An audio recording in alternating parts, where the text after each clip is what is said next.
locally, we are enjoying mild temperatures thanks to, in part, northeasterly winds that have continued through a lot of the day. 75 in Savannah. Some inland spots that haven't gotten rained on or much cloud cover are still sitting in the upper 70s now, and that's going to generally be the theme into tomorrow as well. Winds have backed off significantly. Of course, you lose daytime heating and mixing. We only have winds, say, about 10 to 15 miles per hour if you factor in some gusts or bursts. A far cry from what people in the Grand Strand, rather, are getting. Wind gusts today have maxed out in the 30-mile-per-hour range. Inland spots with some of those gustier showers, 30 to 35 miles per hour, and that is an official report there in Metter. Along the immediate coast, around 30 miles per hour as well. So everything is generally tracked with those indirect impacts here along the coastal empire and low country. And at the moment, just a few stray showers, but we will get another round of activity as we go into the day on your Sunday. Here is Tropical Storm Chantal now, 50-mile-per-hour maximum sustained winds on final approach for landfall somewhere between Charleston and Myrtle Beach. But the core of this thing, all of the convection has been the case, is displaced to the right of this system, and a bulk of this thunderstorm activity with the most intense winds will generally arrive to the Myrtle Beach area all the way up to Wilmington, North Carolina, but not looking at direct impacts for our area. And you will notice there's not a ton in the way of cloud cover over our area other than just some low-level clouds. 50-mile-per-hour maximum sustained winds. The system will make landfall generally around this strength. It's still not a well-organized system.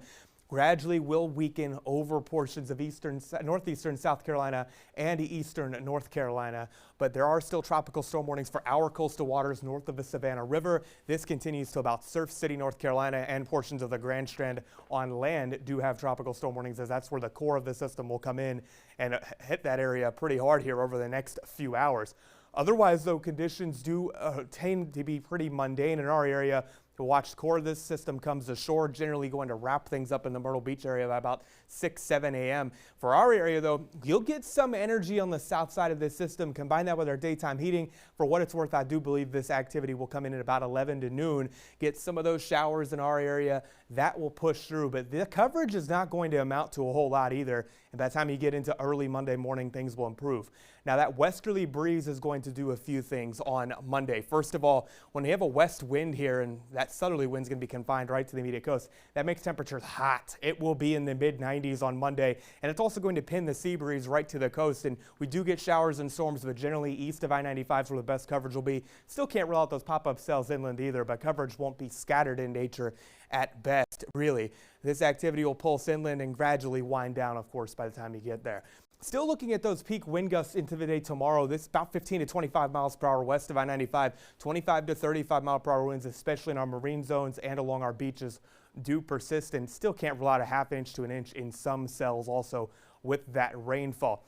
Another concern, and it is the biggest concern, especially with all the vacationers in the area, have a lot of high surf. And then, of course, in the core of the system, 10-foot waves or even higher. But 6-foot waves running up on our shores do cause problems, especially this time of year. There's a high rip current risk for all of our shores. And if you're not a strong swimmer, don't get in the water. And especially if the water's closed, do not get in the water at all.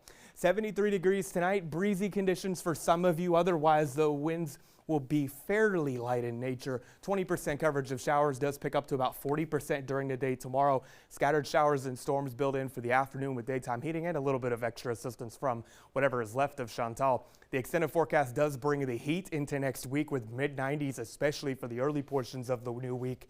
And we're back to normal summer conditions, but very humid starts, and heat index values will be pushing the 105-degree mark each day.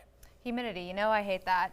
Yeah, not ideal at all. Now the rip currents, very good advice there. I know we've done some stories on rip currents, and we do have some advice on how to handle rip currents. If you see one on our website, wsav.com, check it out. Yeah. It was a lot drier in Illinois for some